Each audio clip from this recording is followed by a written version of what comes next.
Hey everyone, welcome to my channel. ತುಂಬ ದಿನ ಆಯಿತು, ಇವಾಗ 5 ಇಲ್ಲ 4 ಡೇಸ್ ಆಯ್ತಲ್ವಾ ಬ್ಲಾಗೇ ಮಾಡಿಲ್ಲ. ಸೊ ಸ್ವಲ್ಪ ಹುಷಾರಿರಲಿಲ್ಲ ಅಂತ ಹೇಳಿದಲ್ವ, ಸ್ವಲ್ಪ ಅದಕ್ಕೆ ಮಾಡೋದೇ ಆಗ್ತಿರ್ಲಿಲ್ಲ. ಸ್ವಲ್ಪ ರಿಕವರಿ ಮಾಡೋಕ್ಕೆ ಟೈಮ್ ಆಯಿತು. ಇವತ್ತು ಸಡನಲ್ಲಿ ಏನಪ್ಪ ಅಂದರೆ ಇವಾಗ ಬೇಸಿಗೆಗಾಲ ಸ್ಟಾರ್ಟ್ ಆಯ್ತಲ್ವಾ, ಸೊ ನಾನು ಚಿಪ್ಸ್ ಮಾಡಿದ್ದೀನಿ. ಮನೆಗೆ ಮಕ್ಕಳಿಗೆ ಚಿಪ್ಸ್ ಅಂದರೆ ತುಂಬ ಇಷ್ಟ, ನನ್ನ ಮನೇಲಿರೋ ಮಕ್ಕಳಿಗೆ ತುಂಬ ಇಷ್ಟ.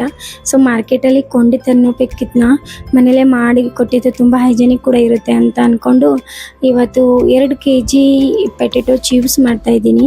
ಅಂದರೆ ಫಸ್ಟ್ ಆಫ್ ಆಲ್ ಇವತ್ತು ಮಾಡ್ತಾಯಿದ್ದೀನಿ ಚೆನ್ನಾಗಿ, ಅಂದರೆ ಇವತ್ತು 2 kg, ನಾಳೆ 2 kg, ಈ ಥರ ಸ್ವಲ್ಪ 5 kg ಚಿಪ್ಸನ್ನು ಮಾಡಿಟ್ಕೋಬೇಕಂತ ಅಂದ್ಕೊಂಡಿದ್ದೀನಿ.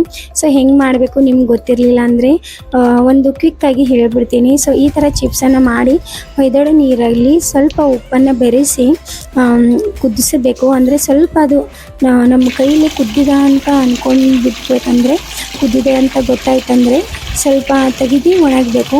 ಸೊ ನಾನು ಒಂದು ಹಿಂಗೆ ಅಂದರೆ 1 kg ಮಾಡಿ ಒಣಗಿಬಿಡ್ತೀನಿ, ಮತ್ತು 1 kg ಮಾಡ್ತಾಯಿದ್ದೀನಿ. ಯಾಕಂದರೆ ಹೈ ಕ್ವಾಂಟಿಟಿ ಮಾಡೋಕ್ಕೆ ನನ್ನಲ್ಲಿ ಅಷ್ಟು ದೊಡ್ಡ ಪಾತ್ರೆ ಇಲ್ಲ, ಇದೇ ಲಾಸ್ಟ್ ಸೈಜ್. ಸೊ ಅದಕ್ಕಾಗಿ ನೋಡಿ, ನೀವು ಒಂದು ವೇಳೆ ಚಿಪ್ಸನ್ನು ಚೆನ್ನಾಗಿ, ಅಂದರೆ ಈ ಚಿಪ್ಸ್ ಥರ ನೀವು ಮಾಡಿದ್ದೀರಲ್ವ, ಇದಕ್ಕೆ ಚೆನ್ನಾಗಿ ಕುದಿಸಲಿಲ್ಲ, ಬಿಸಿನೀರಲ್ಲಿ ಹಾಕಿ ತೆಗೆದ್ರೆ ಖಂಡಿತ ಚಿಪ್ಸ್ ಚೆನ್ನಾಗಿ ಆಗಿಲ್ಲ ಫ್ರೆಂಡ್ಸ್. ಯಾಕಂದರೆ ಅವು ತುಂಬ ಕಪ್ಪಗಾಗಿಬಿಡುತ್ತೆ. ಇದು ಖಂಡಿತ ತುಂಬ ಇಂಪಾರ್ಟೆಂಟ್ ವಿಷಯ. ಯಾಕಂದರೆ ನಾವು ಯೂಸ್ ಕ್ವಾಂಟಿಟಿ ಮಾಡ್ತಾ ಇರ್ತೀವಲ್ವ, ಕೆಟ್ಟೋಗಿದ್ರೆ ತುಂಬ ಸ್ಯಾಡ್ ಕೂಡ ಅನಿಸುತ್ತೆ. ಯಾಕಂದರೆ ತುಂಬ ಟೈಮ್ ಕೊಟ್ಟಿರ್ತೀವಿ ಅದಕ್ಕೆ. ಸೊ ನೀವು ಚೆನ್ನಾಗಿ ಕುದ್ದಿದೆ ಅಂತ ಸ್ವಲ್ಪ ಮ್ಯಾಶ್ ಮಾಡಿ, ಅಂದರೆ ಪೂರ್ತಿ ಮ್ಯಾಶ್ ಇರಲ್ಲ, ಸ್ವಲ್ಪ ಅದು ಮಡಚಿ ನೋಡ್ರೆ ಗೊತ್ತಾಗುತ್ತೆ ಕುದ್ದಿದೆ ಅಂತೆ. ಸೊ ಆ ಥರ ಆಯ್ತಂದರೆ ನೀವು ಖಂಡಿತ ಅದು ತೆಗೀರಿ, ಸ್ವಲ್ಪ ನೀವು ಬಿಸಿಲಲ್ಲಿ ಒಣಗ್ಬೋದು. ನೋಡಿ ಇಲ್ಲಿ ನೋಡ್ತಾ ಇದ್ದೀರಾ, ನೋಡಿ ಹೆಂಗೆ ಕುದ್ದೀತಾ ಇದೆ. ನಾನು ತಳಗ ಮ್ಯಾಗ ಮಾಡ್ತಾಯಿದ್ದೀನಿ, ಅಂದರೆ ಯೂಸ್ ಕ್ವಾಂಟಿಟಿ ಇದೆ ಅಲ್ವಾ. ಸೊ ತಳಗ ಮ್ಯಾಗ ಮಾಡಿದ್ರೆ ಏನಾಯ್ತಂದರೆ ತೆಳಗಿಂದು ಮೇಗಿಂದು ಸ್ವಲ್ಪ ಕುದೀತು. ಸೊ ಜಾಸ್ತಿನೂ ಒಳಗಡಿಸ್ಬೇಡಿ, ಕುದ್ದಿದ್ರೆ ಅದು ಮ್ಯಾಶ್ ಆಗಿಬಿಡುತ್ತೆ. ನೋಡಿ ಕುದ್ದಿದೆ ನೋಡಿ. ಸೊ ಇವಾಗ ಇದು ತೆಗೆದು ಬಿಡ್ತೀನಿ. ಈ ಥರ ಚಾಳನೆ ತೊಗೊಂಡಿದ್ದೀನಿ ನಾನು. ಈ ಚಾಳಿ ತೊಗೊಂಡು ಈ ಥರ ತೆಗಿತಾ ಇದ್ದೀನಿ. ನೋಡಿ ಫ್ರೆಂಡ್ಸ್, ತುಂಬ ಸಿಡ್ತಾ ಇದೆ ಅಲ್ವಾ, ಅದಕ್ಕೆ ಸ್ವಲ್ಪ ಹುಷಾರಾಗಿ ತೆಗಿತಾ ಇದ್ದೆ. ನೋಡಿ ಇದರಲ್ಲಿ ಹಾಕೋತಾ ಇದ್ದೀನಿ ಈ 2 ಬುಟ್ಟಿ, ಮತ್ತಂದ್ರೆ ಅದು ಅಷ್ಟೇ ಚೆನ್ನಾಗಿ ತಗೊಂಡಿದ್ದೀನಿ. ನಮ್ಮ ಮನೇಲಿ ಚಿಪ್ಸ್ ಅಂದರೆ ತುಂಬ ಇಷ್ಟ.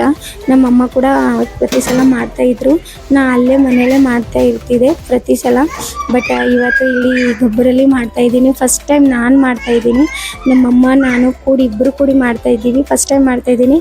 ಫೀಲಿಂಗ್ ತುಂಬ ಚೆನ್ನಾಗಿ ಆಗ್ತಾಯಿದೆ. ನಾನು ಸ್ವಲ್ಪ ನಮ್ಮಮ್ಮ ನನಗೆ ಎಲ್ಲ ಮಾಡೋದು ಕಲಿತಾ ಇದ್ದೀನಿ ಅಂತ ತುಂಬ ಹ್ಯಾಪಿ ಕೂಡ ಅನ್ನಿಸ್ತಾ ಇದೆ. ಸೊ ನೋಡಿ ಈ ಥರ ತೆಗೆದು ಬಿಟ್ಟಿದ್ದೀನಿ. ನೋಡಿ ಈಗ ಕುದ್ದಿದೆ. ನಾನು ಈ ಥರ ಸ್ವಲ್ಪ ಟಚ್ ಮಾಡಿದ್ರೆ ಗೊತ್ತಾಗುತ್ತೆ ನೋಡಿ ಕುದ್ದಿದೆ ಅಂತ.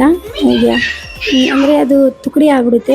ಹೊರಗಡೆ ಬಿಸಿಲಿದೆಯಲ್ಲ, ನಮ್ಮ ಬಾಲ್ಕನಿ ಬಳಿ ತುಂಬ ಚೆನ್ನಾಗಿ ಬಿಸಿಲು ಬರುತ್ತೆ. ಅಲ್ಲಿ ನನ್ನ ಓಡ್ನಿ ಇದೆಯಲ್ಲ, ಅಲ್ಲಿ ಚೆನ್ನಾಗಿ ಹಾಕ್ಕೊಂಡು ಇಟ್ಟಿದ್ದೀನಿ. ಈ ಥರ ಒಂದೊಂದಾಗಿ ನಾನು ಒಣಗಿಸೋಕ್ಕೆ ಇಡ್ತಾ ಇದ್ದೀನಿ. ಅಟ್ಲೀಸ್ಟ್ 2 days 3 daysಲ್ಲಿ ತುಂಬ ಚೆನ್ನಾಗಿ ಒಣಗಿಬಿಡುತ್ತೆ. ನೀವು ಟೆರೇಸ್ ಮೇಲೆ ಹಾಕಿದ್ರೆ ಇನ್ನೂ ಚೆನ್ನಾಗಿ ಅನ್ನಿಸುತ್ತೆ.